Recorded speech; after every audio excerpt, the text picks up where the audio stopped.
de faire le choix s'il veut accepter ou pas ce qu'on lui communique, s'il veut rester dans la pauvreté ou bien il veut prospérer à tous égards.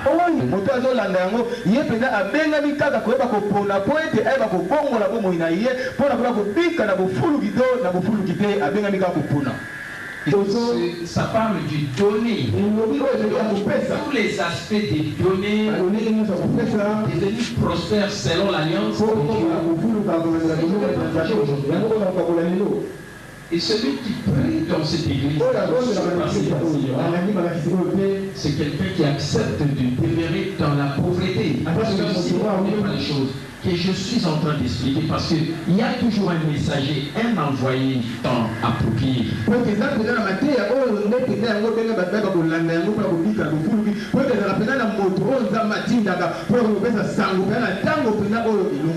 Jésus-Christ est le souverain sacrificateur.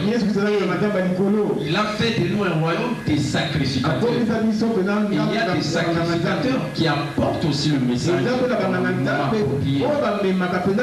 Maintenant, c'est le message de la prospérité que je vous apporte dans cette église, comme aussi dans le corps de Christ en entier, parce que ces messages aussi passent sur Facebook. Le monde entier peut suivre aussi cela.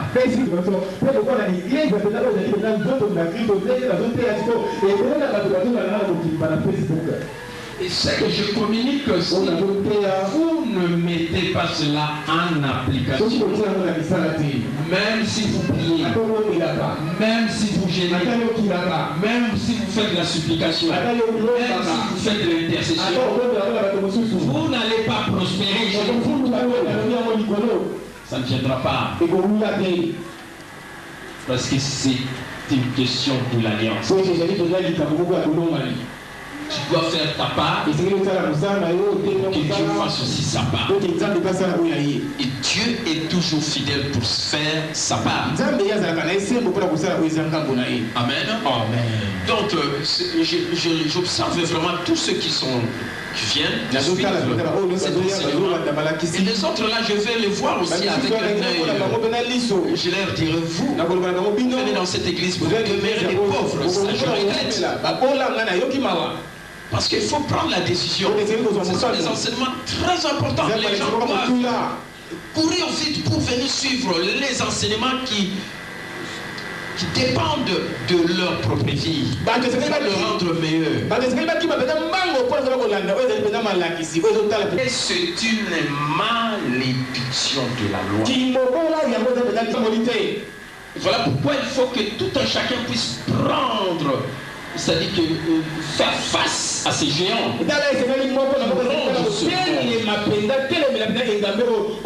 Ces séminaires est très déterminant.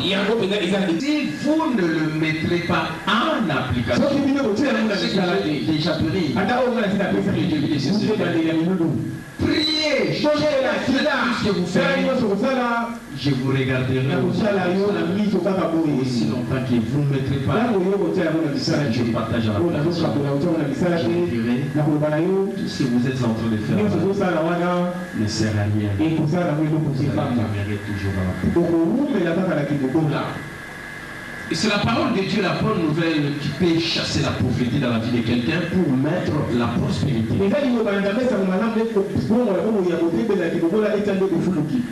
Et la vérité fondamentale d'aujourd'hui dit que donner établit le bénédiction. Donc si vous voulez établir, asseoir le bénédiction dans votre vie, écoutez très bien, les premiers paliers, c'est donner.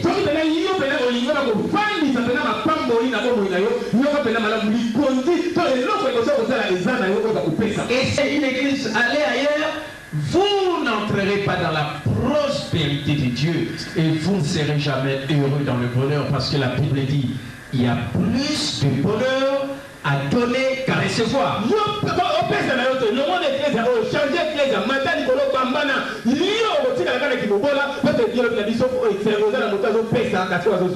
Amen. Amen. Suivez-moi très bien. Je crois que même ceux de ma tête sont là. Je dis qu'il faut être là. Votre pas mettre cela en application. Je ne vois pas une situation des difficultés financières, comment vous pouvez sortir de ça si ce n'est pas les enseignements que je suis en train de donner. Amen. Amen. Le premier pilier de la prospérité, verrons 7 piliers. La semaine prochaine, nous verrons le pilier très important qui est le travail.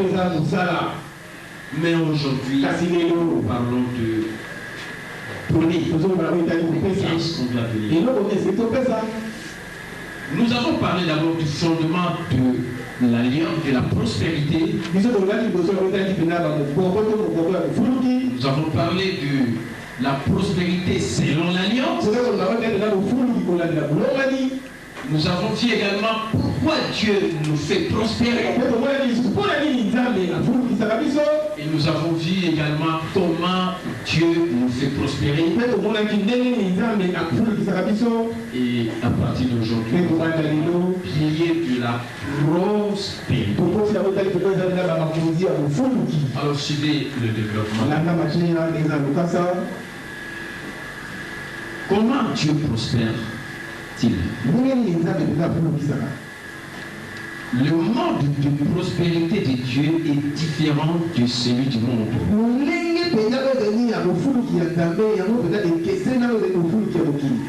Selon le monde, la prospérité est déterminée par ce que vous possédez.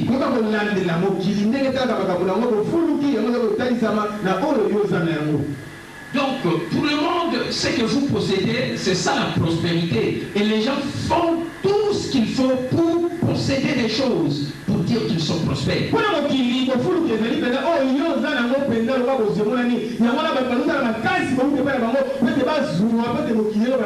Même s'il faut voler, même s'il faut accepter la corruption, tout ça, mais l'essentiel, c'est question tout simplement de posséder des choses, de biens matériels, pour dire qu'on est prospère.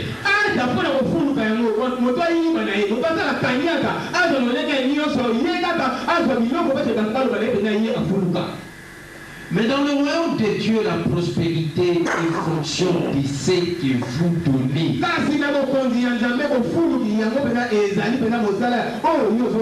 Entre la prospérité selon le monde, où il faut posséder des choses, alors que la prospérité selon Dieu, selon la Bible, c'est de donner.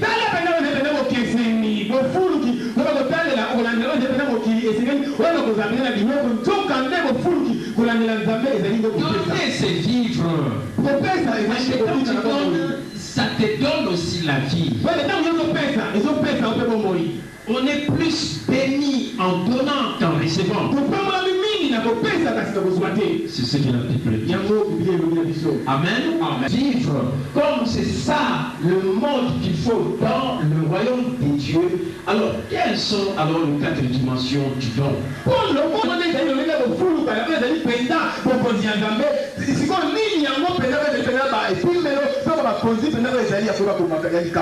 Amen. Amen.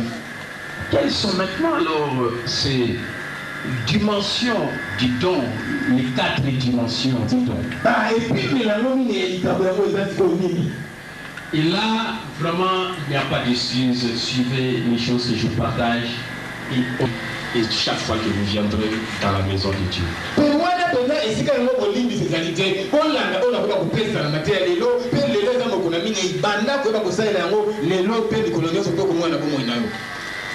La première dimension du don, c'est la dîme.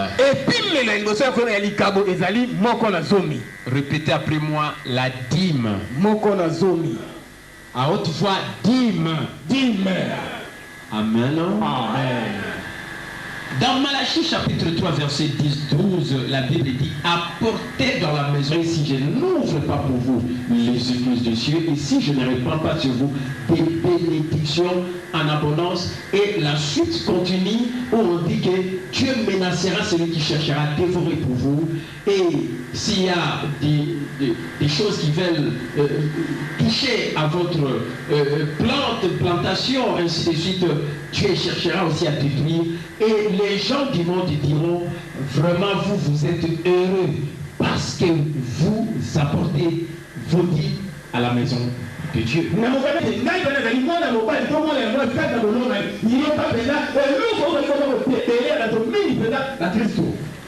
Amen.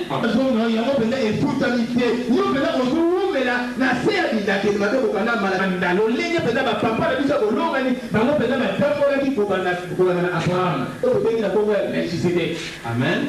Les bénédictions de Dieu. C'est la parole de Dieu. Vous êtes sous la malédiction.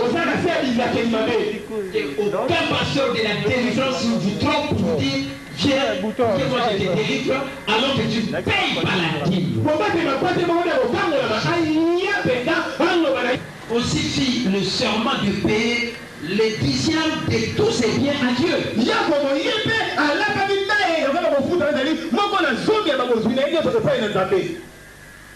Tout ceci s'est produit bien avant que Moïse n'arrive avec la loi. Il va juste comme garde-fou afin de nous aider à mieux apprécier la conditionnalité de la dîme.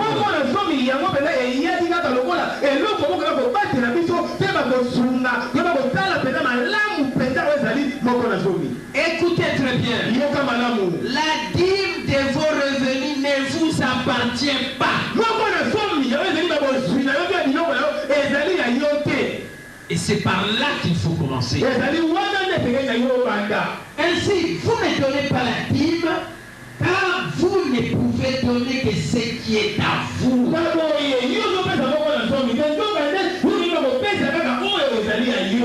Parce que si vous êtes béni et que cet argent vous appartient, mais vous êtes appelé à payer la dîme, c'est comme quelqu'un qui paye la taxe à l'État. Si tu ne payes pas, on viendra fermer tes affaires et tu ne vas plus prospérer.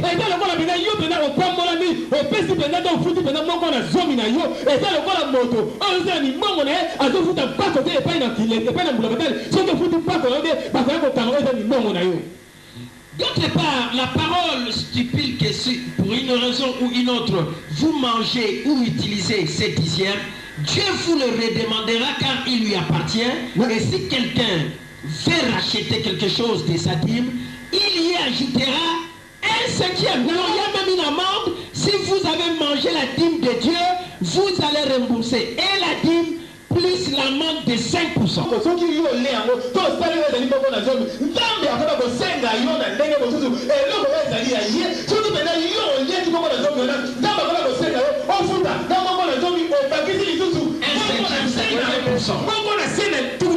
Parce qu'un cinquième, 100 divisé par 5, donc ça donne 20%. Donc vous allez payer une amende. Si vous avez mangé la dîme qu'il fallait payer, par exemple, des $20 et que vous avez bouffé cet argent, alors 20 fois 20%, ça donne $4.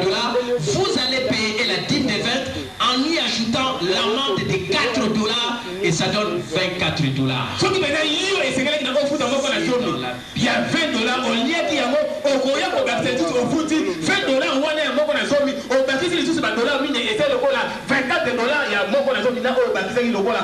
a la dîme devient par conséquent inévitable. Ou vous la lui donnez volontairement, ou c'est Dieu qui va la collecter en y ajoutant un pourcentage.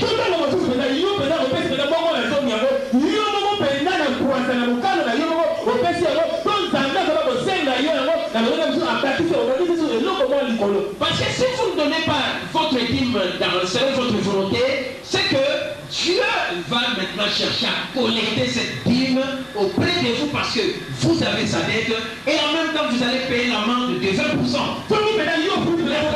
La collecte.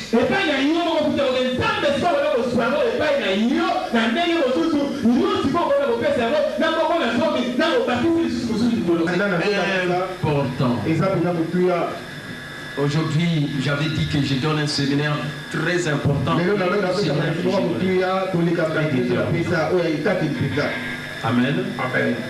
Contrairement au verset 8 de Malachie, l'offrande n'est pas mentionnée dans Malachie chapitre 3 verset 10. na ndenge mosusu na mokanda ya malati mokapami santo molonga mwambe oyo ezali mpenza mabozali yango peut-être komami kuna te ndenge komami na malati misato zomi tina zomi na moko na zomi ndenge yango amemaka mpena moto kaka bolonganya moto na nzambe. Toute autre offrande que vous donnez est fonction de ce à quoi, de ce avec quoi Dieu vous a béni.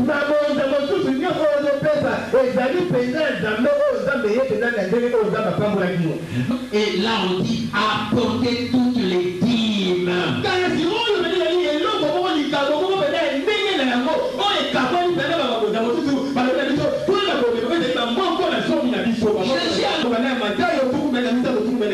Et Jésus apporte ici son estampille sur la dîme.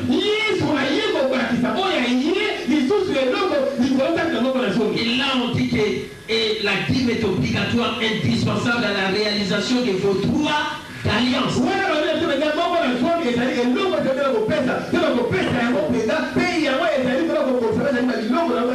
vous ne payez pas,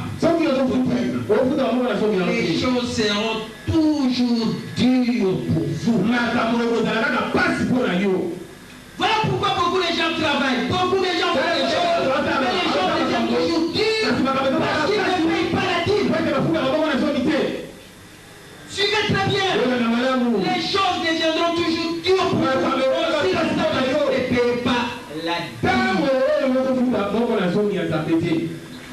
Amen. Vous allez vous prendre pour dire je travaille durement, mais je ne reçois vraiment pas mon travail. Mais est-ce que vous payez la dîme?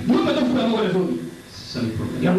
Pourquoi? Parce que les fenêtres du ciel resteront fermées à jamais.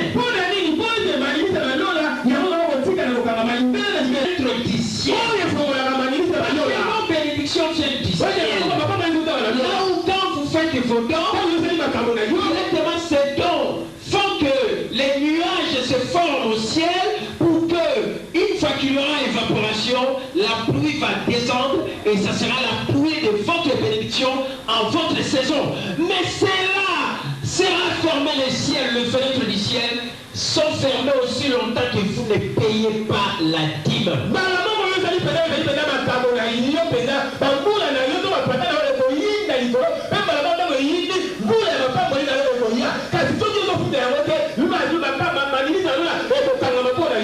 Dîme un dixième. Un dixième. Tu as $100, c'est $20. Reste avec $90. $10 là, c'est ça. Chaque fois donner ces serveurs-là que vous donnez aux fenêtres du ciel pour que les bénédictions venant du ciel vous descendent. Vous serez à l'aise. Vous n'allez pas vous battre. Vous n'allez pas souffrir. Parce qu'il n'y a que la dîme qui ouvre les fenêtres du ciel. Amen. Si on peut acclamer.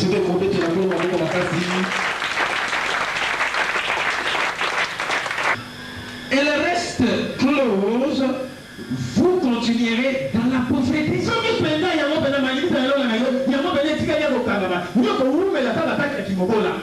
Amen. Amen. Si les fenêtres sont fermées, pourquoi les fenêtres du ciel sont fermées? Parce que vous ne payez pas la dîme. Et conséquence, vous resterez dans la pauvreté. Malgré que vous travaillez, le ciel est fermé. Parce que ce qui ouvre d'abord les fenêtres du ciel pour que les bénédictions coulent, c'est d'abord la dîme, pas les offrandes. La dîme, un dixième.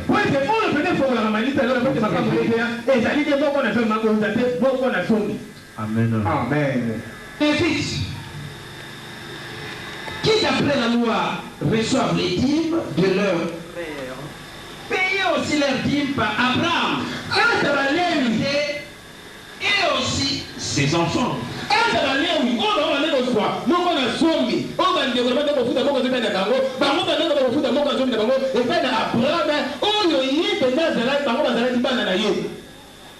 Amen. Rappelez-vous que vous avez un registre là-haut et quand il est plein de bons rapports sur vos dons, Les bénédictions suivent. Quand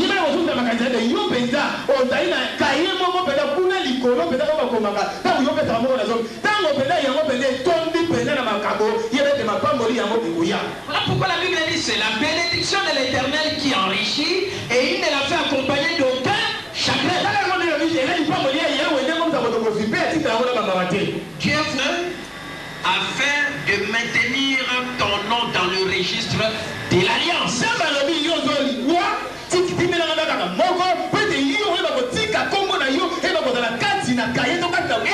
ton nom est dans le registre de l'Alliance là-bas aussi? Peut-être que moi aussi, je fais ma comptabilité ici sur la terre. Mais écoutez, il faut d'abord le registre. Le registre. Amen. De l'Alliance. Que le Seigneur, que Dieu tienne. Et dans ces registres, on commence à voir la dîme, 1/10. Amen. Amen. Voilà la première chose que je voulais partager en vous parlant de 4 dimensions du don. La première dimension, c'est la dîme.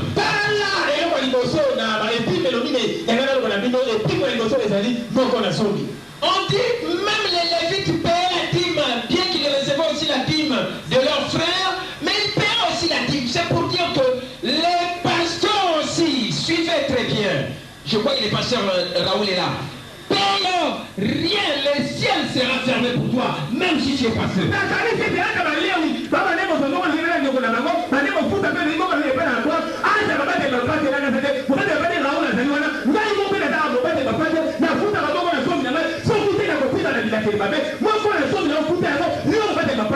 Ce n'est pas parce que Dieu vous appelait ça m'étonne d'entendre beaucoup de gens qui entrent dans les champs de Dieu. Je suis dit, il y a d'autres qui écrivent des choses. Que quand nous venons à l'église, nous ne poussons pas les gens à donner. S'ils trouvent qu'ils peuvent donner, qui est ce pasteur qui et là j'ai compris que cette personne lui-même ne donne pas. Et voilà pourquoi il dit que celui qui veut donner, qu'il donne. Non, la dîme est obligatoire comme la taxe. Si tu vas aujourd'hui acheter quelque chose dans un magasin, comme chaque fois que je pars dans un magasin, acheter quelque chose, directement on me calcule la TVA. Que je le veuille ou pas, on enlève la TVA. C'est ça que je vais consommer.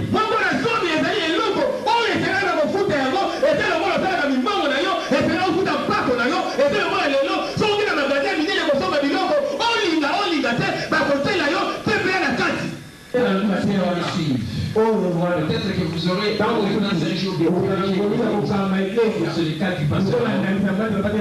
N'allez pas une fois que vous devenez pasteur.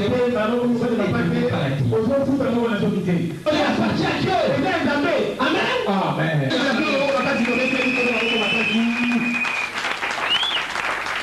Il ne voulait pas dire. Amen. Portez la dîme au Seigneur. C'est lui qui tient les registres. Il l'alliance. Il enregistre aussi. Tel prêtre, tel sacrificateur, tel peuple aussi. Si les pasteurs donnent, les fidèles aussi donneront. Si les pasteurs ne donnent pas, tel père, tel prêtre, tel peuple. Amen. Amen. Je suis clair dans ça.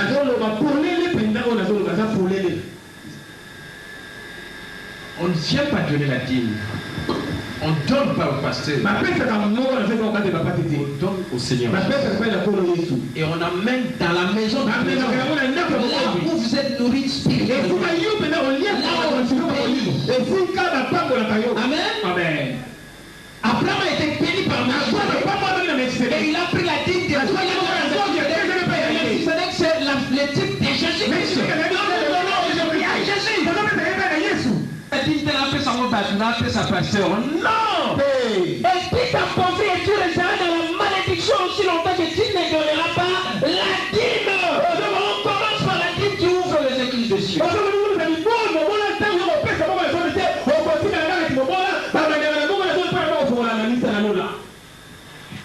Amen. La dîme. Je répète, la dîme. Je crois que ce message, s'il y a 200 personnes, il faut que toutes ces personnes payent la dîme. C'est incontournable. Des bénéfices de la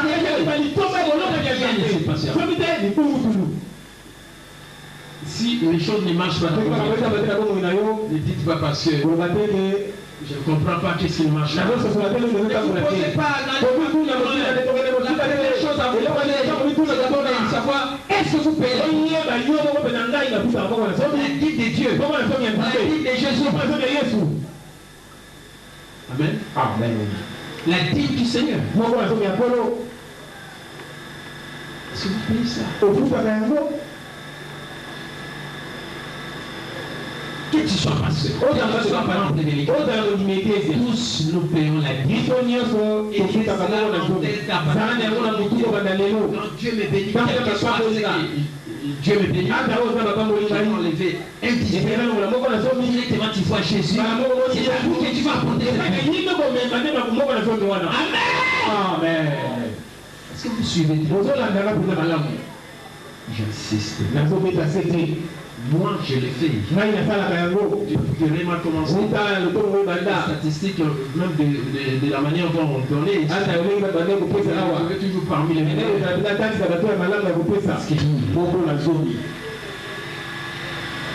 Amen. Amen. Là où vous êtes nourris de la parole, c'est là. Ne dites pas que si tu as reçu ton argent, qui fait les choix, c'est moi ici, je vais donner un pauvre. L'essentiel, c'est mon argent. Laissez-les fermer pour moi. Amen. Amen. Ce n'est pas celui-là qui souffre ou bien le qui va te bénir. Celui qui bénit, c'est Dieu. Et je vous ai dit la fois passée, dernièrement, Dieu nous bénit pour que nous puissions aussi les bénir. Donc si Dieu vous bénit, vous devez les bénir d'abord par la dîme. Amen. Amen. Et ça, les mamans qui étaient les âmes, les mamans colotés. Moi, je suis sur la classe qui la transforme en lien à Nini. Alors, Kamata. Longola est dixième. Dans la classe, vous avez la congé, vous avez la classe. C'est ce qu'on appelle sur la classe. Longola 10 000 pesos. Parce que l'argent qu'on te donne t'appartient déjà. Il vient pour toi. Et comme il m'a enlevé la dîme. Longola Mongola Zoni. C'est seulement les fidèles, non. Et les pasteurs, les fidèles. Amen. Amen. Comme aussi les ministères aussi, comme aussi comme aussi l'église. Amen. Amen. Nous avons l'église de Matété. Écoutez-moi, église de Matété. Après ces messages, que ces fidèles qui écoutent, qui commencent tout le monde, que personne ne dise que moi je suis pauvre. Parce que s'il écoute la parole de Dieu, c'est la bonne nouvelle, c'est la parole de Dieu qui crée la richesse. Et s'il commence à croire la parole, il met cela dans l'application, ils vont prospérer. Amen. Amen. Et qu'il donne la vie. Et quand il donne la vie, comme aussi vous les pasteurs, vous donnez la vie. Amen. Amen. Et comme vous êtes une église fille, vous êtes appelés à prendre la dîme de votre église. Pour envoyer ici cette église. Amen. Amen. Pour que votre église là soit bien. Là où le pasteur Raoul est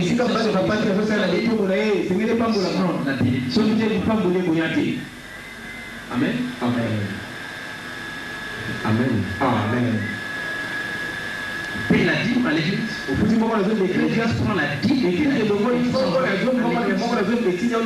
L'intérieur est béni par le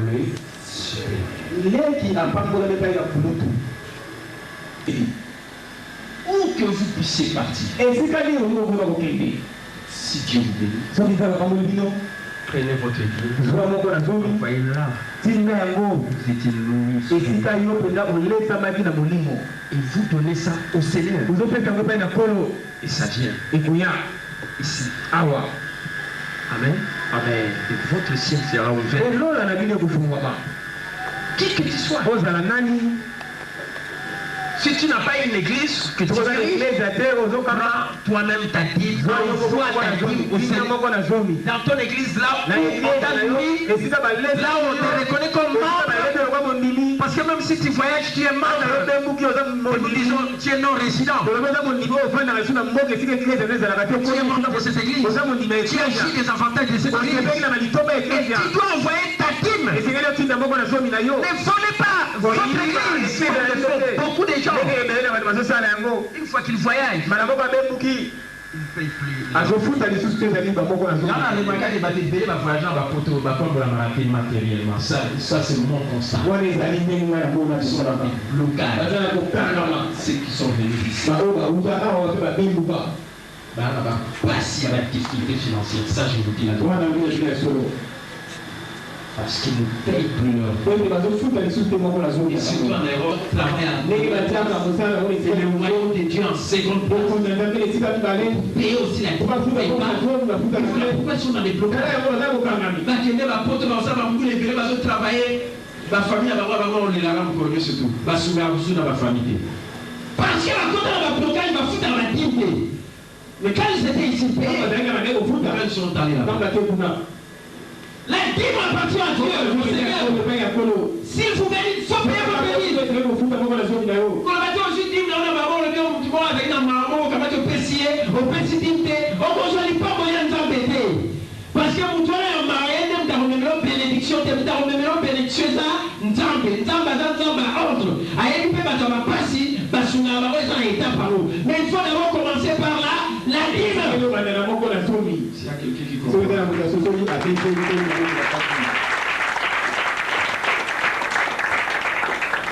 L'homme férié est béni par le Seigneur.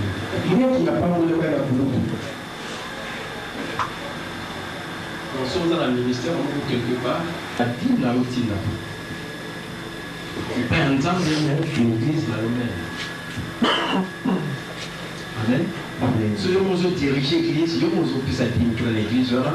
Et en même temps, dans l'église là, il y a des sanctions pour le mot de dîme de la dîme, le dîme pour vous parler. Si vous voyez le lieu la bengami na ministère ngai moko bosani makambo surtout okokota na osokoti na malédiction okosana te onjambe pardon celui qui paye pas la dîme il est sous les coups de la malédiction. Ça c'est l'alliance. Si vous ne faites pas votre part, Dieu ne fera pas ça. Voilà la dîme. Le dixième. Le pasteur aussi doit l'utilisation de l'argent quand ça rentre, ça c'est de Dieu. Le fait de donner, il faut qu'on voit le pasteur aussi. Sauf pasteur au pays, ça a été bandibata. On va ouvrir ça au pambo. Mais il y a pasteur au pays, ça a été au pambo la matin. Parce que tu donnes. Et les autres, ça dit. Amen. Tel prêtre, tel peuple. Amen. Amen. Est-ce qu'on a compris cet aspect? On peut acclamer les Seigneurs.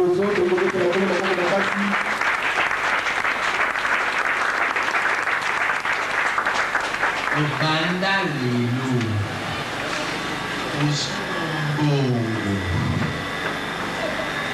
L'eau à l'imposso. Il y a moins de la fenêtre et à l'eau là.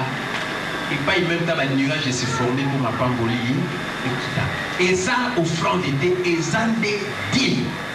Et ce que ça me peut s'arrêter, malédiction, même la nation tout entière est dans la malédiction. Pourquoi il y a d'autres nations qui sont comme les États-Unis? C'est parce que ce sont des nations qui ont donner leur dîme pour financer l'évangélisation dans le monde. Voilà pourquoi ils sont dignes. Une nation prospère. Amen. Amen. Dieu est votre véritable associé partenaire. Si vous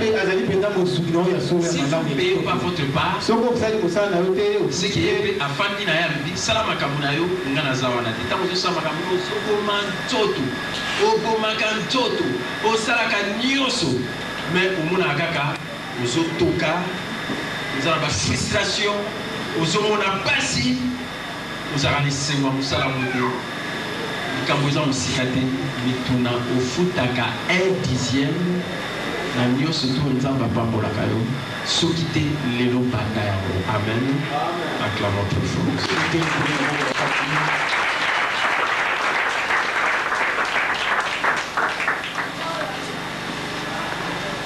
Et maka toujours pour lola na yo ba doana ezoki na lola e fona la lola pour ma pamboli. C'est la bénédiction de l'Éternel qui fait le temps pour lire comme ça. Amen. Amen. Frère, ceux qui ont compris ça, disent nos francs de cœur. Ceux qui n'ont pas de pain, pour qu'on ait dit que des poteaux. Même un franc congolais n'a pas fait ça. Pour ça, on peut citer, au Roumanie, il y a beaucoup plus à l'église là-bas. L'inférieur est béni par le supérieur. Dans la reconnaissance du ministère, à moi, le premier rebelle, selon moi, il y a des choses à sauter, il y a qui rébellion, il y a qui peut s'assauter, il y a surtout une malédiction. Amen.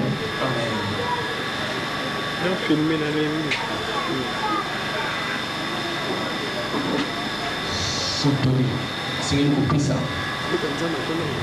Venez l'enveloppe ici. Un homme de Dieu, il a posé ça fait derrière 1000 ans. Ça fait longtemps qu'on se voit plus. Parce que je ne sais plus de réunion de la commune. D'ailleurs, il est passé, il a dit non.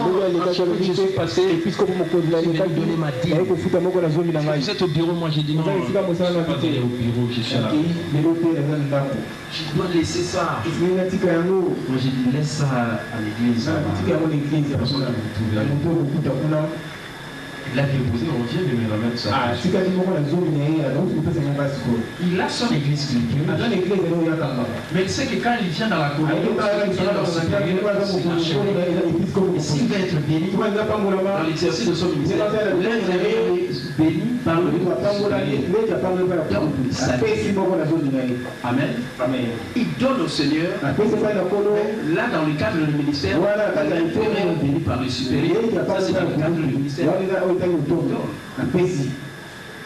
Parce qu'il reconnaît qu'en celui-là, la grâce dans sa vie, dans l'exercice de son ministère. Amen. Église de Matété. Depuis que cette église a commencé, vous n'avez pas encore tenu la dîme. À partir d'aujourd'hui, en sortant, commencez à donner ça. Bon, il y a des malédictions que les autres n'ont pas. La parole de Dieu les change. Amen. Amen. Le fidèle, le pasteur Francis, il demande là, il y a un parents pour envoyer notre église. Bandimia pour prendre la main, il faut bâtir la dîme de la dîme, se bâtir la tête, ôter à Bango, Bamon et l'homme Wezate, Bagnon ainsi de suite. Parce que vous ne payez pas la dîme, commencez d'abord vous-même à payer la dîme. Et après, l'église donne aussi sa dîme. L'intérêt est béni par le supérieur. Amen. Amen. Acclamons très fort. Ces détails, j'en parlerai. Parce que ces points sont capitales. Je vais en parler dimanche parce que j'ai déjà donné l'exposé. Je vais encore insister dimanche sur ces choses. Il faut que nous l'église, ce boyer, il faut foutre à dire. Puis si tu as dit, au pays de Zouaka, si tu as $1000, tu as $100. Si tu as $10, tu as $1. Donc, les pamboliers se posent au Zouaka, tu as $10. eza ko assurer alliance na yo na lola pour ma pamboli quitter la yo parce qu'il y a beaucoup de fumons la fenêtre et à lola. Les gens qui ont compris ça. La différence de nos églises. Ba RDC na ba Nigeria, elo esala ba Kristo, esala ba tewa. Parce que bango kuna penda bato penda ba yebi ko respecter ko futa ti. Donc Matteo penda na zo tia la séminaire boui. Scrupuleusement, les gens observent. Mais tout ça, parce que Bango Bazan a 4 alliances, Baye va s'écrire alliance, Baye va reçu pour alliance, et puis va se mettre en application. Puis le résultat, comme on a un locayo, azaté, va se sentir la pauvreté, mais puis on va prospérer. Et tout commence par là. Si tu ne veux pas rester dans la malédiction,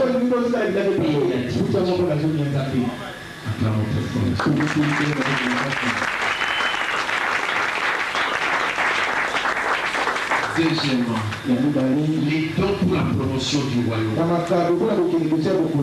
Ceci représente un autre type de don et regroupe vos dons volontaires et ceux qui font la prière, comme leur nom l'indique, dépendent de votre disposition à donner.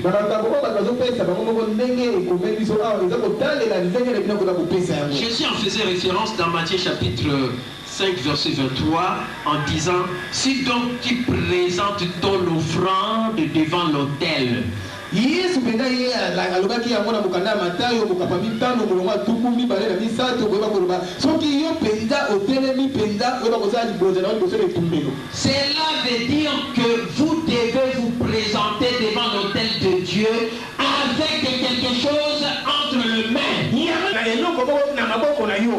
Cela implique que vous ne devez sous aucun prétexte apparaître devant Dieu les mains vides.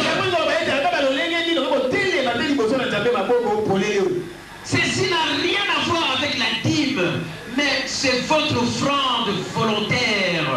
Les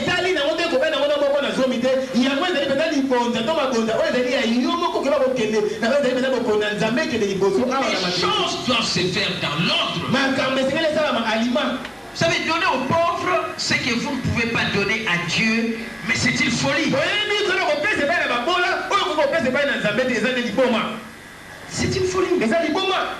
Ne jouez pas les philanthropes. Non,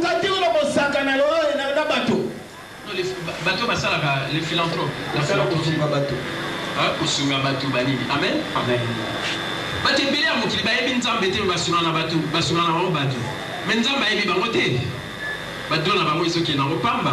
Ils ont une œuvre charitable. Amen. Amen. Mais nous sommes tous les gens qui boivent fouana, na chaud. Parce qu'il y a des gens embêtés. Il faut que ça soit la or, pierre précieuse, na argent. Amen. Amen. Pour eux, c'est la mauvaise récompense, na lola. Est-ce que nous comprenons? Tout ce sont lui. Mais si nous avons sabatu, yo au sungarabatu, mais yo na nos pesati, mais pas embêtés. Au pesa offrande de ce que tu as offrande volontaire. Au coquille qu'on a jamais nanda qu'on a també. Au coquille jamais qu'on s'est présenté devant també. Main vide, jamais. Amen. Amen. Amen. Amen. Vous ne répondez pas. Amen. Amen. Amen. Jamais trop fort.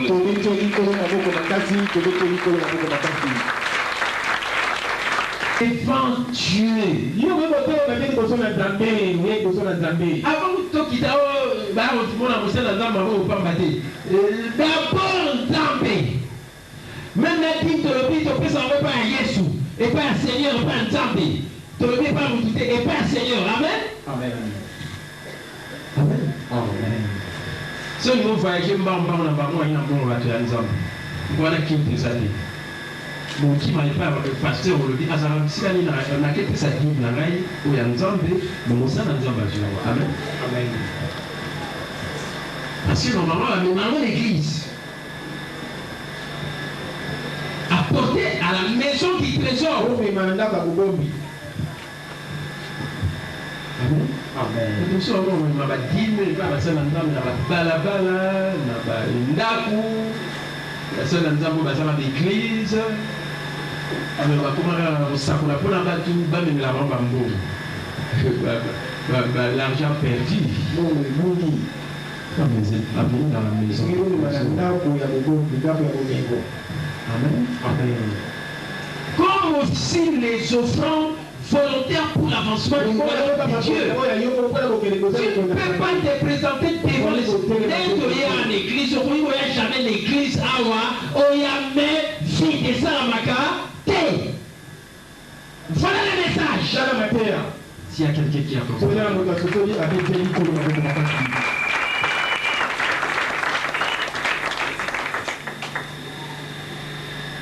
Et quand quelqu'un donne à un pauvre, ton destin n'est pas entre les mains des nécessités, mais de Dieu. Tu es un distributeur intelligent et non un dépensier insensé.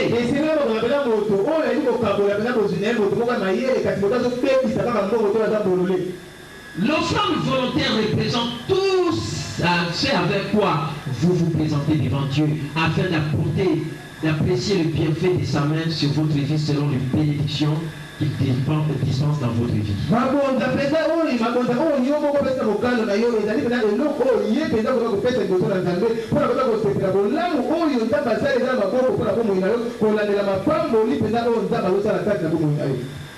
À part 10 et l'eau obligatoire. Frère, pasteur a jeté à la numéro sur la message à le bono, la boule va banditer, va faire ça et au départ n'a pas où, et ça la même date. Écoutez, c'est obligatoire.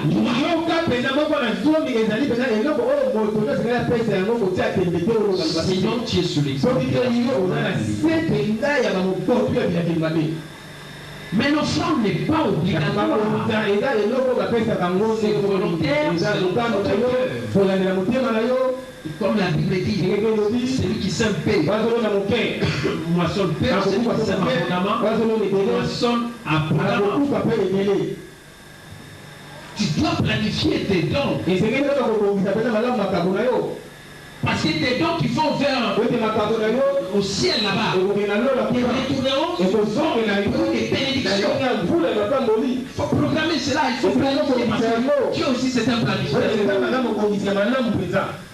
La mosusu banda koya l'église awa na luka na rema atikala kaka ekomi era offrande po yebi eza offrande atalika mbongo ya moke soki ayaki na 100 francs ya moke ntango ekoma era offrande yango na ye kobwaka moko tikala kaka 100 francs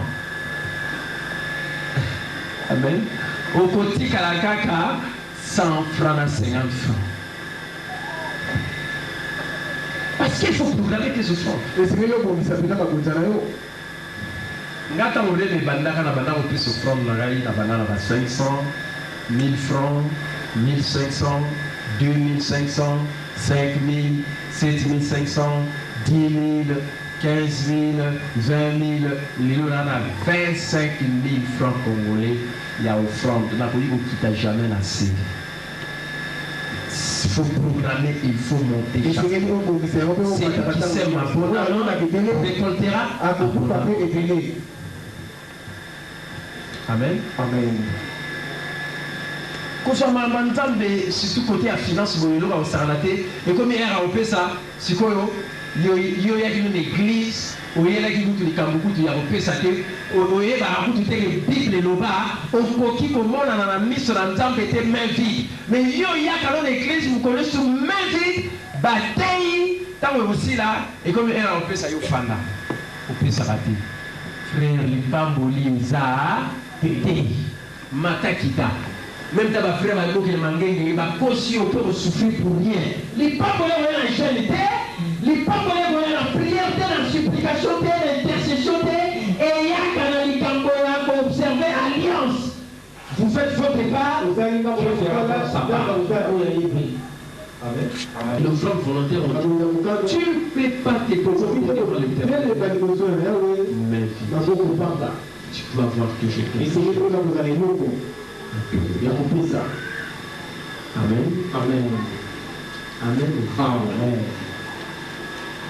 nazo te yango bien, nazo répéter yango bien.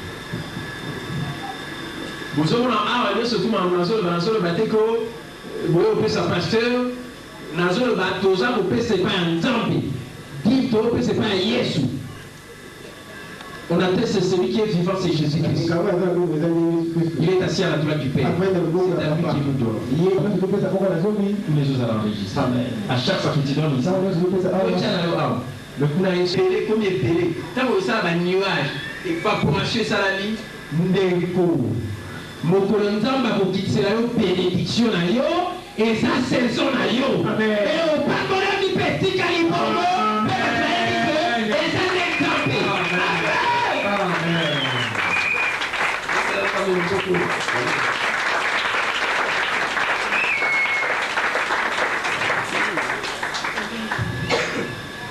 C'est la vérité. Donc, le bangaï, bandalino, bateau n'a pas sera voir. On tient à awa, à battre. Mais le problème là, c'est qu'il y a des gens qui disent ouah, tu n'as pas là. Tant que tu tournes dans la lola, il y a un bail. Soit il va dîner tourne, soit il va offrir les autres tourne, soit il va donner les autres tourne. Et ça, c'est comme ma pata. Tant que ça, ma pata, c'est ma ligne pour rien. Amen. Au Mingago, comme la saison a eu, il y a des bamboli. Le coup à la moussou, comme la saison a eu, il y a des bamboli. Nous avons béni ça, nous avons matériellement et financièrement. Et l'autre, même quand nous avons la tonne à Maroc et Dakar, et ton Dakar, comme la saison a eu, nous avons habité en époque, à l'équipe là haut. Et tant que quitter les moutons, pas fouki à Pamboulami. Pété dans les environs. Il n'y a pas la magie dans les choses. C'est tout simplement observer les états. Amen. Tout ça sacrifice la vie n'a pas ça. Azaï vous a repris sa vie. Azaï vous a repris sa vie. Mais Azaï vous souffrir et bandit. À ce moment on passe, à ce moment on passe. Oh, Nzambe bin, oh, nous sommes tous au pesa. Et zo kende, Yesu aza enregistré, aza enregistré, aza enregistré, aza enregistré, aza enregistré. Ceux qui ont ça les poké. Pas un nuage s'est formé, évaporation ça la nuit. Bandeko. Ceux qui pas pour les quitter. Et ça rapporte en moto, et ça rapporte pour l'église. Péter l'entame de ma bouche. Ceux qui combien de temps l'église va quitter le bureau, et si. Péter l'entame de ma photo, et ça bénédiction à bureau. Parce que ma patate c'est ça les quitte ici. Vous là. Amen. Amen. Conseil pour la camarade à vous appeler ça va dire dans vos frères de paix. Mon temps là kabwana na yé nemi na yo pena ni tiko na malédiction. Amen. Amen. Mon temps appeler ça va dire dans vos frères de paix pour les camarades de paix. Parce qu'il y a un maudit. Mais il y a toujours ça. Les lois ont fait ça, je sais quand même. Mais l'homme qui a venir à Kitoko, il y a un copier de l'homme. Alors, on sait que sinon, c'est la bénédiction de l'Éternel qui enrichit et il a fait accompagner quelqu'un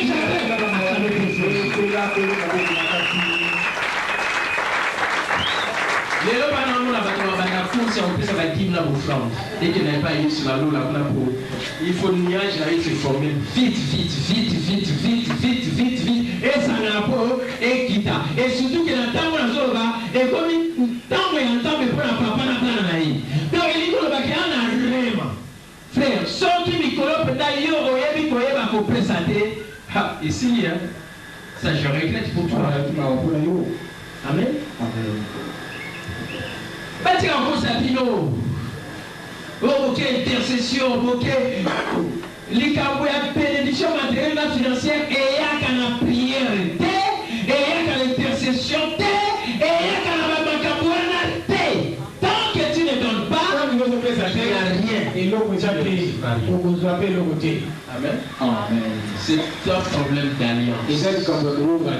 Tant que la nuit existe, le matin, les jours, les semailles et la moisson des saisons. Parce que c'est magaté, on a moissonné loco, ni et consalaté. Et alliance. Amen. Koyaka sur l'église de Maboko Bamba.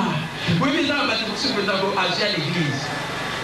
À petit peu d'ambo, on a pauvre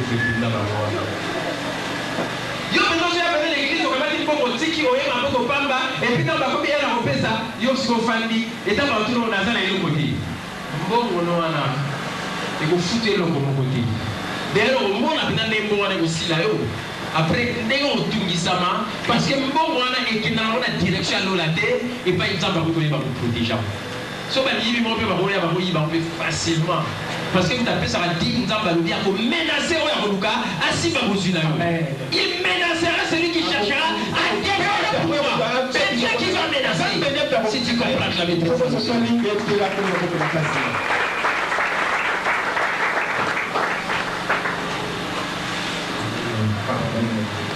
l'offrande volontaire.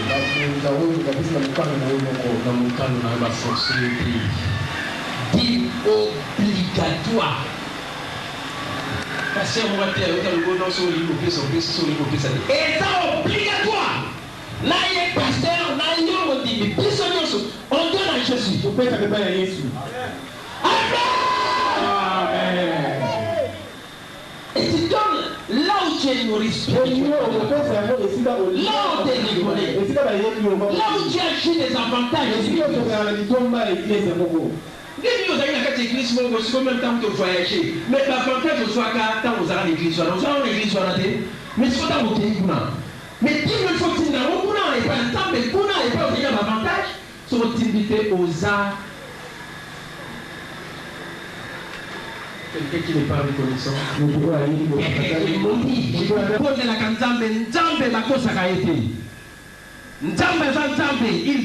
Il est toujours derrière ça. C'était mon livre, aussi longtemps j'ai observé, puis il était au Pumba, ici, quand on dit qu'il y a une malédiction. C'est pourquoi on a bataillé dans la paix, Bakauka, pardon. Et c'est normal, on a fait des talents, on n'a pas compris, c'est l'autre. C'est la vérité. C'est un solo. Amen. Amen. Pour ici, il y a ça qui dit encore, nous avons des pots à comme ça prospère, et ça, les alliance. Les alliance, c'est dépendant de même temps là, la kasoki, nanda kumoko, basala, na se okotaka, ce qui est à la ndenge, nous avons des coups à ça ou à naté. Essentiel aux amours, na ya, alliance. L'alliance, na yé, à confier la mota, mon colombo, côté, et la longa, la kawapi, à c'est tout. C'est le problème. Il a dit, je ne violerai pas vos lèvres. Et je ne repousserai pas ce qui est sorti de mes lèvres. Est-ce que vous comprenez? Donc là, on va voir cette explication que non, il doit battre à Passi, il doit battre à Boé. Et ça, il y a alliance. Dans ça là-bas, à le bingaï. Tant que vous qui les alliez, moi et mon âme, pouvez mon âme. Amen. Amen. Pour l'on a beaucoup car aussi la vie. Amen. Ceux qui ont même dans cause d'amour, pour pas mourir. Amen. Les chrétiens mon amour comme vous voyez, dans le pays mon dans le village mon pauvre, bandi bazar et l'autre côté. Le bazar, le bazar et l'autre mon pété, bazar au plus à péter. Il y a un peu de matière là. Mais comment on va révéler par le pasteur maman dit non, faut se maman dit non va faire ça. Est-ce que maman va faire de l'autre côté? Oh, bah il faut ça va bien. Au lieu de faire on a maman bien, va faire ça car en jambe, bah va il faut présenter. Et nous avons pas là qui si comment on va au terrain de l'église. Quand bilanga va zone soit. Bah picoler va dire bilanga, bah comme soit qui moi ceux qui dit ça quand Foufou est venu, alors on dit ça qui moi Foufou. Amen. Si ma tomate et moi ton nom ou telle quantité, alors on va y on va l'écrire, va nous voir le sous-temps bâtir. Tant va pour faire ça. Vous voyez qu'il crise dans les femmes là. Crise en Bokawana et frapper Batinioso, mais Babou il frappe qui va voter, et l'autre est protégé, il va vous active, on va dire qu'on peut s'en jambe, n'a pas eu, on va dire qu'on a la batterie. Pété l'ensemble. Amen. Amen. Nous sommes ensemble, nous Kenneth Copeland. Milliardaire mon gobo il fait dans bâtiment. Donc comment acquérir réunion fait d'accord. Mais ça il a un bon motif. À comprendre qu'on ne peut pas se présenter devant Dieu main vide.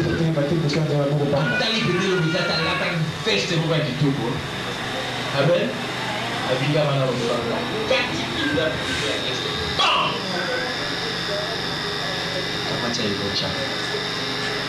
Amen. C'est pour dire tout simplement que Motaza na résultat le bao naza ne lo ya kopesa te. Pour toi pardon, ils ont sacrifice. Pour lobby nga bana ko frère de l'Obanza bete pour avoir se présenter m'inviter, il faut la payer le temps à payer. Asa milliardaire le loin.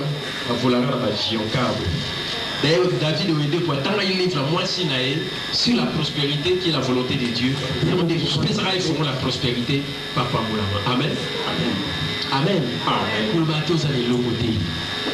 Bandination vous avez ma tête pardon pour le vous allez loco au pesate pardon vous allez pour la team même là-bas. Au longwe au yiti awa. Amen. Vous comme tu l'amba dans le longwe. Et puis il lambo nga bana longola et goya ba pesa. Parce que n'a pas se présenter même vite. Ba sacrifice ya lolenge wana et futa magana mission na Nzambe. Bete la Nzambe.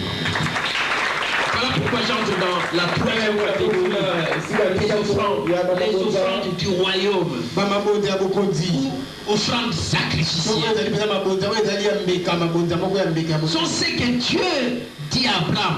Donnez-moi ton fils, ton unique, celui que tu aimes, et offre-le-moi en sacrifice.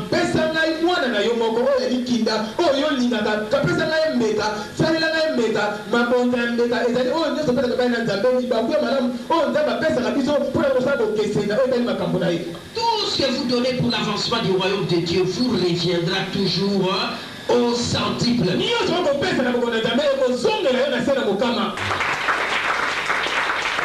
Offrande sacrifice. Nzamba pesi Abraham mwana ya promesse. Azwa qui n'a pris nini na âge à 100 ans. Maintenant azwie ka nzamba na lubi kende ko offrir ngai na sacrifice. Azwa mwana na zoki na tia sala tia bomae nzamba lubi na moni botosi na yo. Oyebi likwambo ya nzambe yaka na babilo mibale botosi na bolingo.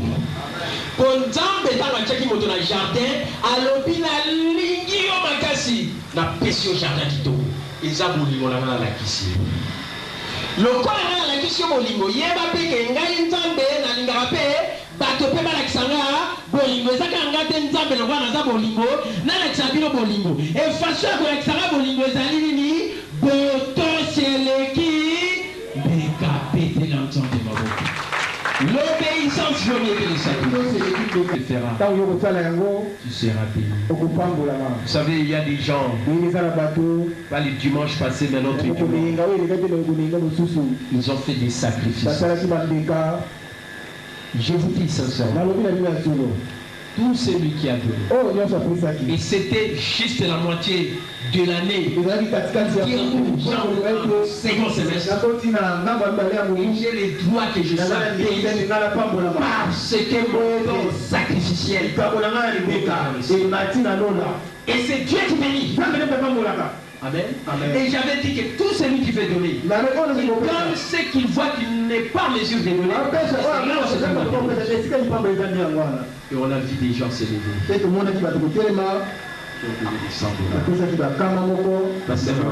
Dans l'église, il y a des gens qui se sont déjà levés. Ceux qui l'ont été, dans eux, et ça fait qu'on a parce que c'est l'église ensemble.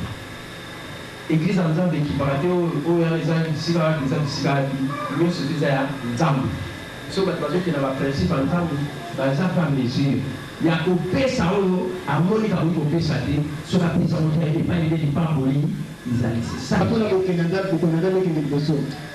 Amen. Les gens ont donné des $100. Amen. Amen. Presque tous ont aussi honoré. À part quelques 5 personnes. Et l'homme, les gens de 50. Mais, et l'homme, ils ont comme ça, on va passer à 5. Est-ce qu'on a eu sacrifice? Mais, on va 5, on est bien là, on va passer. C'est vous comprenez qu'il est au terre. bato ba 5 $. Et belé na no bopesité. Bon si go yo 5 $. C'est exactement un sacrifice pour la lutte. Mais pourquoi c'est ça 5 $? Pourquoi vous traînez dans l'antichigo? Peut-être que vous avez 100 ans, il n'a pas si tu as joué parce que ça qui passe. Ah, il va couper ça. Mais yo. Amen. Amen. 5 $, 10 $, et délai. On va décider. C'est ça le franc sacrifice. On est fait pour l'avancement du royaume. Vous savez ce que je vous enseigne ici? Toute écriture est inspirée de Dieu pour enseigner, pour convaincre, pour redresser et pour éduquer. Mais bien aimé, la priorité numéro 1, c'est éduquer les gens. C'est le plus grand investissement. Et quand on donne les dons pour l'avancement du royaume de Dieu, c'est-à-dire on investit. Et l'investissement produit toujours des bénéfices. Et j'ai toujours dit, le plus grand investissement c'est dans les gens. Frère, on a ça tenté d'investir dans Ndaku. Ou bien tous autres aussi longtemps non investir dans la carte de moto. Parce que ce qu'on investit dans la moto, avec une médiocre comme une meilleure, moto on a payé par le tonga. Pété en train de moto. Parce que comme une meilleure.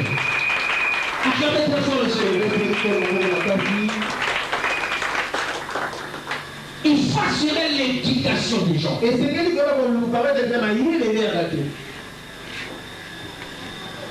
dans les priorités de l'investissement, il y a d'abord l'éducation. Pas l'éducation comme l'éducation à la classe, par contre, ça dit ça. Pour ta classe, soit diplôme, vous soit diplôme, et donc vous avez ça là, vous avez un salaire. On a un système à Kala. On a besoin de l'éducation financière. Vous avez posé à Maïe et un bongo. Et l'autre, on est se focaliser dans le monde.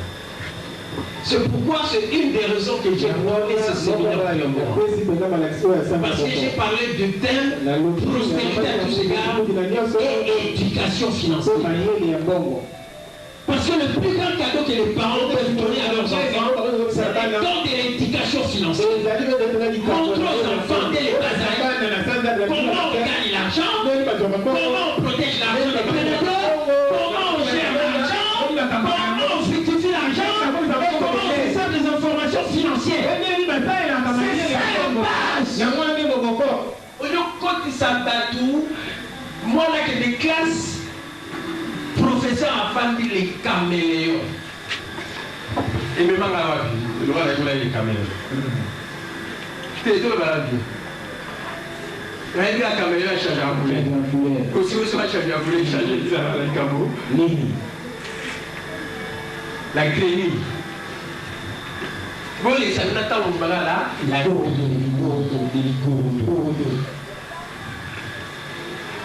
et au changer via votre cambo, Nini. Fanny Saban dans le Malaou, va gagner un bon dernier, Nini. Et donc, pour la semaine prochaine, comment on gagne la vie? Il faut travailler. Un peu de sommeil, un peu d'assouplissement, un peu de croiser le main, un peu de coton à battre. La pauvreté te surprend comme un rodeur et la disette comme un homme en arme. Vite là, nous avons. Amen.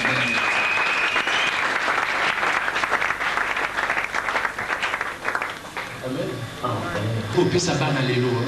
Dans les États-Unis, les lois.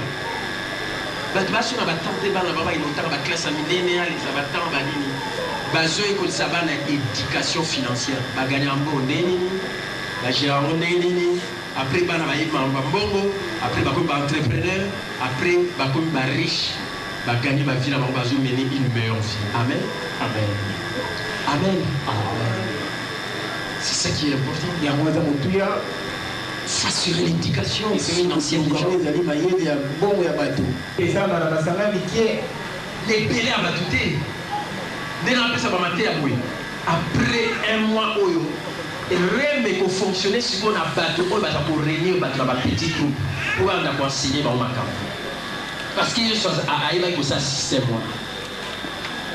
biloko ezosala l'église eza koévolue te parce que bato balingi akoya na baéglise bato batondi sikoyo lokola nde toza boye déjà kuti se tondi ti bote mo bosikoyo so bato mosusu bandeko ya pan badimisi na libanda bosikoyo sango nde eza pan bato baa na libanda non bato na baa na libanda mosusu tasoyoka kuti mateya te kaka na balabala alandaka mpo bandimaka mosala na nzambe naza na succès non succès ezali ndenge nateye bino mateya après moto na moto siko afandisi bato boza 4 boye okomi kolakisa siko moto moko eloko malemi boza on éduque on donne l'éducation bapesaka mayele bazwaka mbongo boye bagera yango boye basala yango boye soki kaka mayele na ekoti bandemisi soki komotela wana bapetit groupe otolo bareseau makambo esili yesu asalaka eloko ndenge na bapetit groupe ezali likambo ya bato ebele te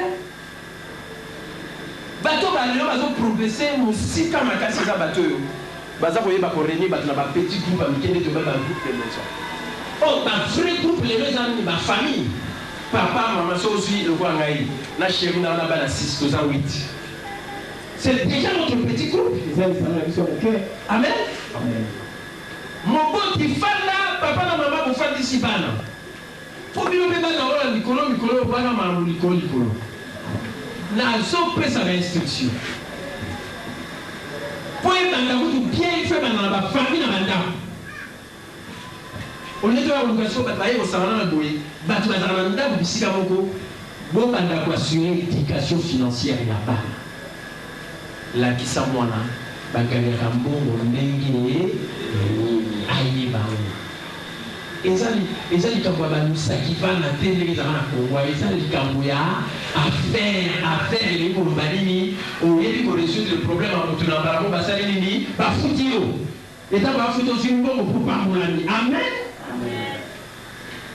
fandisa bato yango biloko nazopesa na école des affaires bao bazwa na école des affaires wana besoin ya nombre ya bato moke maintenant nakisa bango bakende ya mbongo nde basalaka boye après to créer réseau vrai réseau eza papa na mama bofandisi bana eta bino moko toloba na ntanelo baklasse yango mena bon toloba bien pour cela moko mpe nazwi exemple na ngai na mpe na mwana moko asisa classe déjà université oyebi saka siko suite eza rapide amen oui la suite mais soki comprendre ndenge nazoloba likolo mpona obligeaki bato bayakola na éducation financière bagana yango ndenge nini baprotege yango ndenge nini na baprédateur bagera ndenge nini bafritifera nini amen donc kitako ozala presse te yesu adécouvre mwa nombre na bato moke akomi koédike bango ekokomona RDC alobi oyebi baprojet po todomine toza d'abord na évangile après toza na baouvrier pour babato wana après nsima nde tokoki kota na baressource baprojet sikoyo tokota oyo tokoki kosala ekomema biso na domination amen mais sikoyo bato ifo oyoka bateya kilo oyo okota classe obandi primaire encore mikolo su babandana na maternelle oyo olatisa bango mpe batoge ti université oyo ya mokolo lakisa mwana ndenge baganyaka mbongo ndenge baprotegeaka mbongo na kimuke wana même tala ti toge te lobi akozala millionnaire milliardaire riche petela nzambe mapoto fona dignité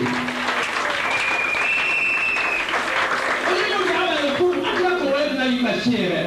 Maman, gauche.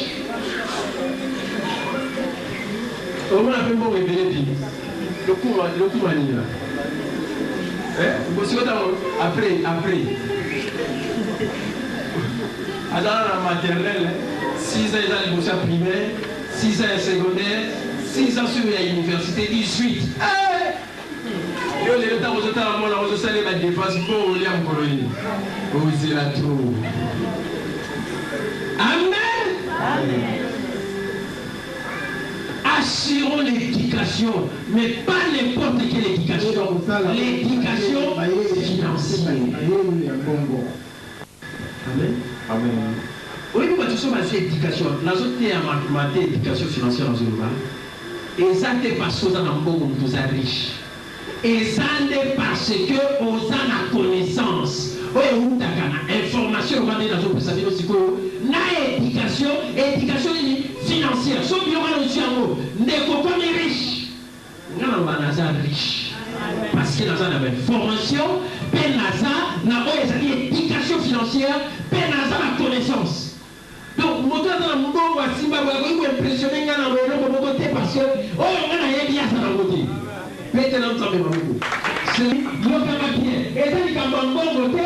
Et ça, il y a sémence, la parole de Dieu. La révélation de la parole de Dieu est claire. Jésus était où on dit Saint-Esprit. Et puis, quand on a dit ça, il a annoncé la bonne nouvelle aux pauvres. Bonne nouvelle, il prospère. Maintenant, nous avons bon côté. Ça, il y a bon côté.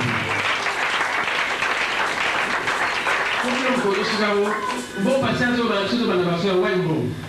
Bon il va battre il est en bon côté. Dieu te rend la vie selon ça. Dieu te rend la vie selon ça. Il veille sur sa parole pour l'accomplir. Il n'est pas un homme pour mentir. Il a dit je ne violerai pas mon alliance.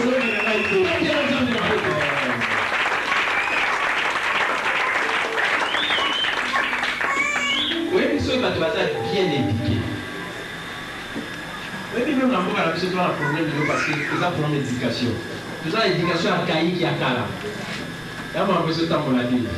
Tout le monde a adapté à l'éducation il y a un moment.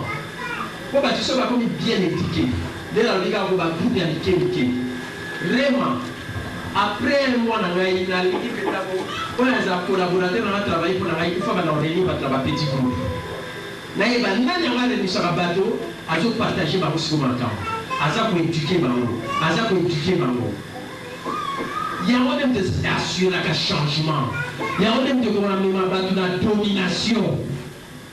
Parce que tu sais pas comment bien éduquer. Après tu vas au côté de l'économie. Économie, ça dit pour créer sur la richesse. Or pour créer la richesse, il y a une éducation où il faut la savoir. Même les choses à la bon côté, on va beaucoup PDG sur la connaissance. Et connaissance, il y a un débat pour le péso, nous allons dans un puissant séminaire. Amen. Amen. Amen. Tout ça, il y a tout sur la bateau. Tout ça, l'action sociale. Mais l'action sociale, on a base dans l'économie ou il faut que vous ayez la unité de production, il faut que vous ayez la bilan, il faut que vous ayez la si vous permettre de bilan, vous sur la bateau. Amen. Vous avez la bilanga, vous avez la bilan. Il y a un temps où vous avez la bilan, et ça, c'est un investissement. L'investissement est un royaume. Parce qu'il faut que vous projet et c'est économie. Dans le Bongo, on a ce qu'on a battu même la carte église, les besoins. Sauf pauvreté de nos bateaux chasseurs, on ne peut pas qui nous va. Sauf déjà, tout le monde a l'idée d'investissement. Et comme il y a des problèmes sociaux, tout ça. Mon final, ça dit que là, et l'autre dans la carte église va être à cause de là. Parce que de créer la unité de production. Tout ça, on a terrain de la bataille, oui, on est église. Mais tirez-nous. Tout ça, un oncle qui a la yé hasard. Yé hasard. Yé même taki, il a relationné les gens à Maloukou. Yé même petit laki. Les gens sont dans la matière à. Amen. Allez, vous savez surtout que ça va parce que nous avons déjà ma foufou. Tant qu'on est dans moi tout. Là, la tomate, là, c'est seulement la tomate, la bambizo, la kota. Na ko ici là, on monte le loin. C'est ça, la tomate, la tomate. Monte à peine, la fait. Moto. T'es bon sur la race, quand on monte, t'appelles ça moto, la bambizo, la sika, la fait. Moto. Vous avez soutenu des mots, la fait.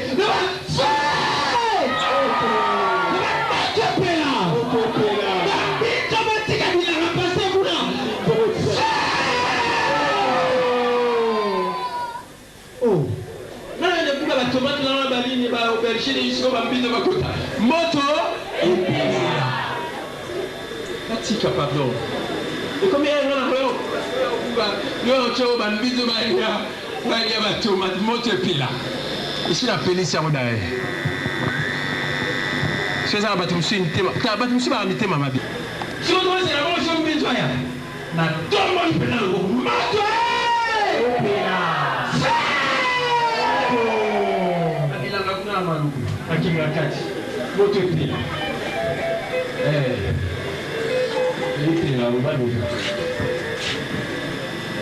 J'ai arrêté aussi. Mais le pouvoir aussi, hier, nous avons fait Amen. Ceux qui n'ont pas continué à bilanga, nous avons fait bon, on a sur un problème social parce que tu continues à investissement, il y a un royaume. Tu continues à investissement actif, il faut générer des revenus. Amen. Bien on a soya dans ce balabino biso tout comme ça va bâche pour la foufou les basami salam mais bambinzo aussi na sikisi ba bambinzo ici na sikisi ba c'est dans la matinité moi avec la aussi ça va tomate na moto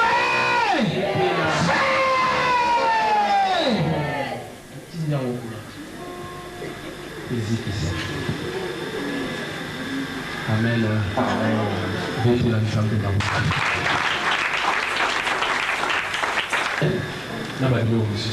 Mais d'abord, il faut éducation.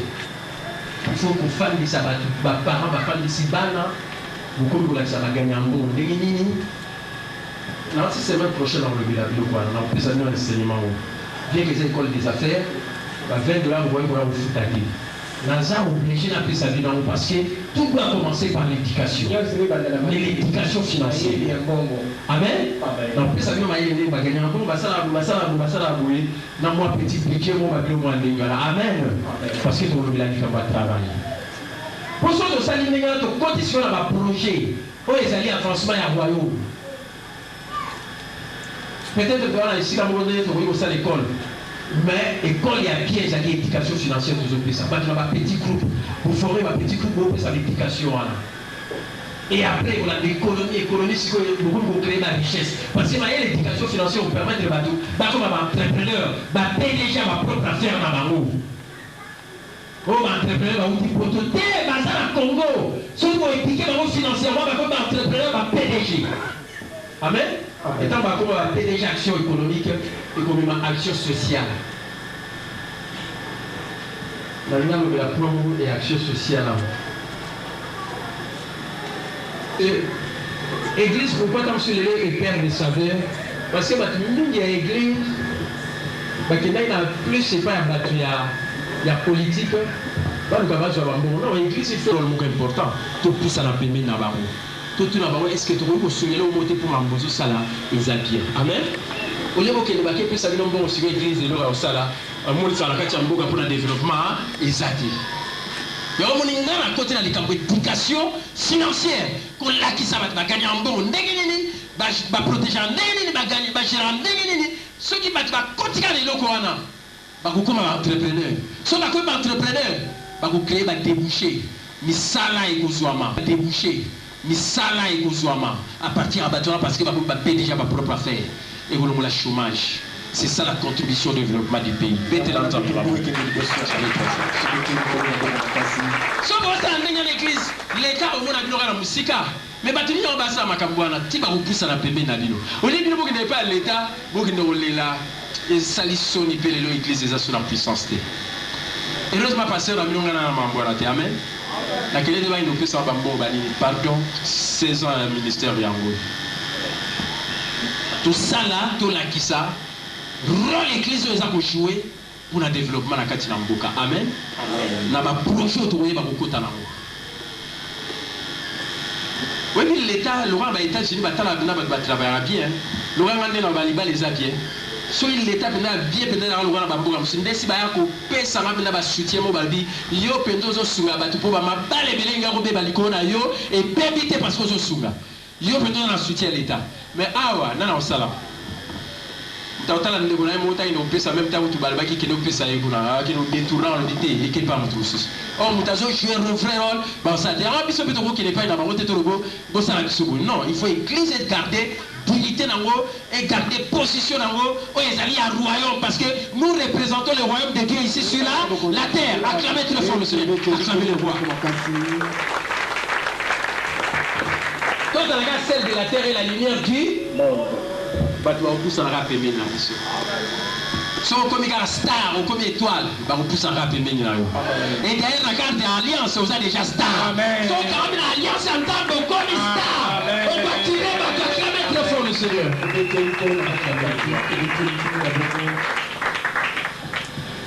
Quatrième, donc, après la dîme, après les offrandes volontaires, après les offrandes.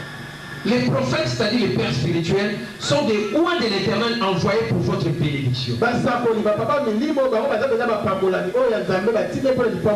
vous touchez leur cœur, vous provoquez sur vous une onde de bénédiction.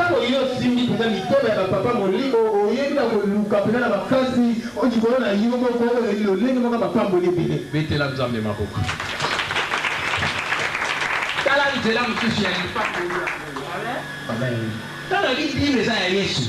Bah, au front, peut-être on a église à Jésus. Et au front, on a toqué dans le royaume pour tout investir pour étendre le royaume ensemble. Mais mon salut dans le temple, le coup, la voilà vraiment. Les pasteurs capitaux et les conducteurs de l'église soit se retrouver dans le ministère dans la prophète n'a vu. Bon, ça fait que non, parce que la demande à ministère prophète, le roi va prophète né bazar. Amen. Amen. Le père spirituel, c'est le prophète, parce que c'est un message.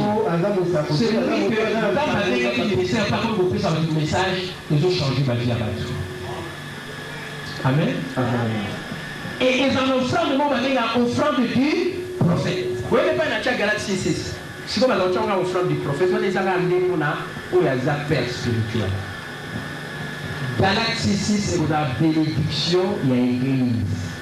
Pour ma femme, pour la couple pastoral, l'église, vous mettez pas pour la main, bah, il y a couple les péchés, bah, il vous pas pour la main. Nous allons dimanche. Mais mon colonio, ce sont les églises. Mon tour à ça, prophète, n'a vu nous. Ils allaient ajouter à eux, ou à ça visionnaire, ou à ça père spirituel. Ce qu'on pas les frères, on sait que maman pas mboli na vie na yo. Tous exemples. Veuve ya Sarita. Pas tout un prophète là. Nani? Ili. Il y a le bien il y a le bien on va y te tirer la moi famille, on na moi il y a la moi là pour kufa. Alibi sala sur salipe sala. Non pas ça là, Boulia, parce que tu as une question, tu as une question, tu as une il y a tout ça qui. À Salaki, tu peux me mettre la bénédiction. Ma foule des armes aussi la télé, et où ils allaient. Farine et Sinakité. Et il est sous une péri. Tous les femmes, il y a Sinane. Parce que nous avons besoin d'entendre que nous avons besoin de Sika. Nous avons besoin de Yakobo là. Amen. Si nous avons besoin d'entendre que moi, je suis dans la capitale de Miguel. Oh non, nous avons motivé. Ça nous a oublié ça. Nous sommes là pour le voter. On s'en entend des propos sur le babou. Aza prophète, ce qu'a lobby, a lobby. Et après, on a pas comment t'as fini, moi. Mais moi, on a un choix qui n'a pas beaucoup fait. Yo, qu'est-ce que moi, c'est la dégageuse, la vie. Quand on doit le mec, il peut mourir mon âne. On va m'attaquer mon âne. Tu as fait tirer un peu de femmes, ça ne va pas là. Ça ne va pas être marié qui a posé le colonel.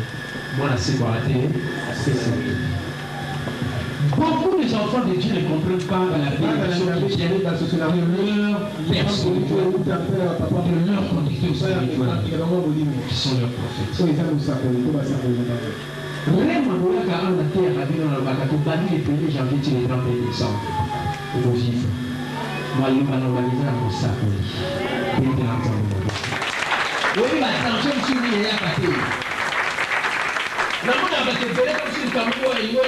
l'opération. L'embalamoko, sur un message, vous pouvez pasteur, vous pouvez la pasteur. Pourquoi il dit que, dans ce qui est difficile, vous avez danger. N'a pas aucun bébé, si quand même ça passe à l'oba, maloba. Frère, ceux qui ont vu maloba, maloba, d'abord, n'a maudit un champ maladie, on a eu le pour la balade d'abord, maintenant. Ce pour croire que vous disparaître. C'est ça, c'est le monde pour nous à Katamasu. La maman a un professeur à pas si, il faut opérer. Vous voyez que c'est un Katamasu qui a dit, mais ça va opérer, il faut avoir sauté. On a décidé comment dire ça. Dans l'examen, on a bonné la bonne, on a monté dans le germe en palmicine jusqu'à la racine, on a donné pour la puissance de disparaître. Si on a une mon ami, il va parler, ça va pas ici. Il disparaît. On fait l'opération, il y aura d'abord prière. Parce qu'on croit en haut. Quand la prière est venue, ça m'a dit, on peut l'ouvrir, ça va faire l'opération. Parce que je suis votre prophète, le messager.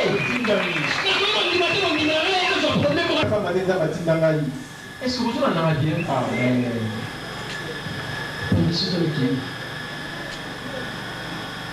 Mais si on dit qu'il va faire l'opération, c'est vrai. Dans le bateau, il va le contrôle, il y a une Zambie. Oh, n'y a surtout pas ça, Zamba contrôler. Oh, il y a rien de ça dans l'opération, et le moment m'appelle, et ça sans effet. Pour dire qu'il a appliqué maquillé à Jésus-Christ. Faites la Zambie. Soyons du mangoté, mais nous avons parce que nous avons père spirituel conducteur église. Donc, moto ne soyez là, il faut dans la protection, nous avons dans la lobo, la coloba. Faites la Zambie. Et ce qu'on a ça a fait ça à la au sang de qui? Prophète. Ça a vous allez pas mourir là. Je suis le pété la Zambie. On va comme à 6 millionnaires, à 6 millionnaires. Nous proclamons mon nom de Jésus. Laisse-moi cette bénédiction. Laisse-moi cela. Oui, mais dans la maison, vous avez dit maman Loba, il y a prophète, il y a un conducteur, il y a un bino. Pour que nous, pour que ça soit des fortes, il va dire, il y a un communiqué, il y a un bino, il y a un bino.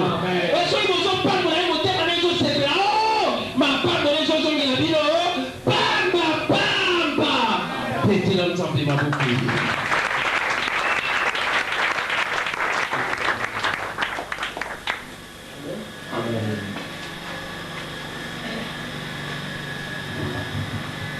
Dans la vie de prophète, il aura le ministère. Dans la vie de prophète, conducteur. Celui qui reçoit un prophète en qualité de prophète reçoit la récompense. Celui qui reçoit un prophète en qualité de prophète reçoit la récompense. Amen. Au Pambolingaï en tant que prophète, vous allez Pambolia prophète. Amen. Donc, on a expérimenté avec nous, on a la moto à ça, leader à Bisso. Et ça, la carte la bénédiction, il faut la ministre à la Lola. Puis, on met là, miracle beaucoup surnaturel. Amen. Oui, nous sommes aux croix sur la pasteur roté. Aux croix sur la conducteur roté, nous avons sur la carte église à la messe. Tu es perdu. Là, je dirais, mais pourquoi tu restes dans cette église? Amen. Amen. Amen. Trop faire des l'équilibre makasi. Donc t'as vu que c'est pour nous sur le bien, la papa n'a rien ça y est, ici. Là, tu sois ici. Bon là, on va bien aller là. On va encore un dimanche, il y a diable pour ça, pour ça. Ils sont là pour aussi au Pambolani. Là au Pambolani, on va voter. Il faut aussi l'entendre voter, mais c'est là. Dans la zone où on a pas l'entendre, des gens qui pas l'agneau. C'est ça le genre du prophète. Amen. Tout le monde a dit qu'il y a Esaü et Jacob. Papa a dit qu'il faut faire. A dit ça, il a dit qu'il y a et Jacob, le roi, maman, il a dit, on a pas moi qui ça là-haut. Alors il a fallu aller par moi là-dessus. Mais tant que Kimaki a péché en haut, bien qu'à Posaki, mais Lipambo, papa qui tient Lipambo, l'ignoso. Donc, Esaou a zaï sur les lois aux Ouati. Amen? Oui, mais si on te prend la mousse, on entend maintenant les gars bien. Nanti la bâtiment, si on prend la les gars bien, on se dit, maman, papa, vous l'avez bien. Si nous sommes de ce faire, ah, peut-être il va m'embosser la raille. Donc, on se soit maintenant ma pambolier belé. N'est Jacob Azouaki. Esaou dans la égouille, papa le dit, c'est laissé dans la pambolaki. Nous, c'est la déversaki. Azouaki a la miette. La tire la roule là. Amen. Amen. Amen. Frère, même temps, un jour, vous voyagez. Comment ça, pasteur capitaine? Même tes pas aux alliés. N'importe quel point du monde. Vous allez pas mourir. Amen. Parce qu'il n'y a pas papa. Si on s'est détaché, étalé, coupé, c'est ton problème. Si vous connaissez un jour aux zones là, on va aussi l'église. Mais ce qu'on a maillé, c'est tout ça qu'on a défité. Nous avons le baba, on a un problème très grave, nous voyons nos affaires spirituelles, il faut le baba aller là-bas. Mais il y a bien. Ce qu'on connaît, c'est un problème. Il y a un bégoya ou bien malade. Oh, il y a un Satan qui a un malade. Nzambe, va bien. 2 Chroniques 20 Qui peut lire 2 Chroniques 20? Confiez-vous à l'Éternel. Ce qu'on s'est confié par Nzambe, on vous en a servi. Mais ce qu'on s'est confié par un prophète, un père spirituel, on va réussir. Parce que maintenant on s'est confié à ma père spirituel, on va réussir dans ma prophète. Mais on va faire dire. Mais le prophète, ça veut dire, ça va réussir. Amen. Bateau va terminer, on va faire ça.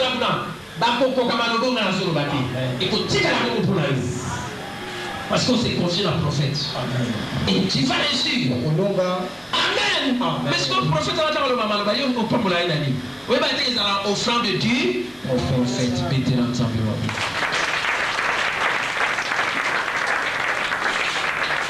Banda les lois, il bandit. Là où tu as l'offrande du pasteur, comme l'offrande du prophète. L'offrande de Galate 6, il y a pasteur et très bénédiction. Fait du mois le dimanche. Et il va tourner surtout. Si vous avez au monde, bénir, ça va vous église ou pas.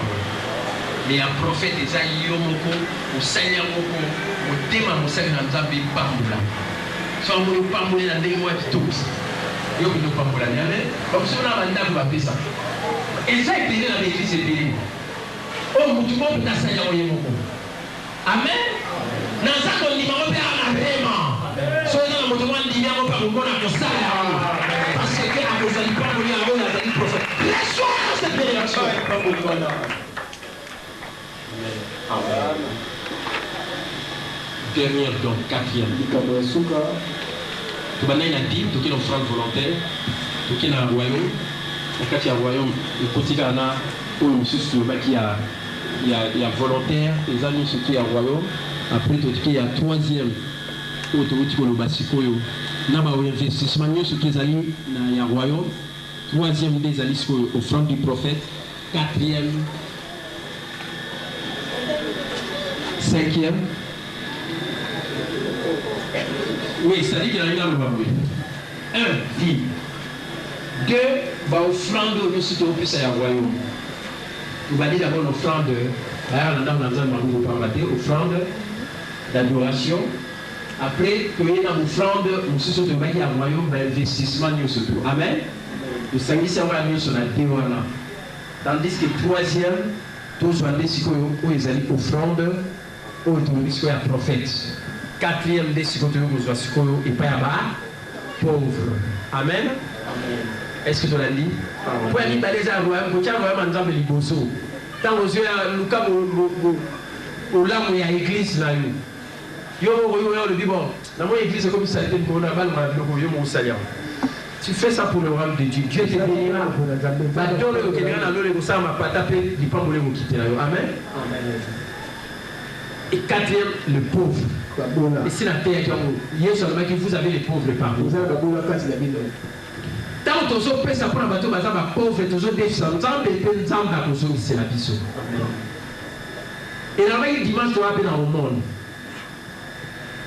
Au monde, il y a ce qu'on situe à dimanche. Qu'on a dans la terre. Motopenda, nous sommes au monde est bien. Au monde, on a ça, il faut église dans ce qui est négotique à la prison. Donc, il y a des prisons il y a plus de 5 ans. Donc, il y a la somme pauvre, la nécessité. Donc, il y a un moulin. Il est 5 ans. Pourquoi ça n'a pas moulin? La macabre.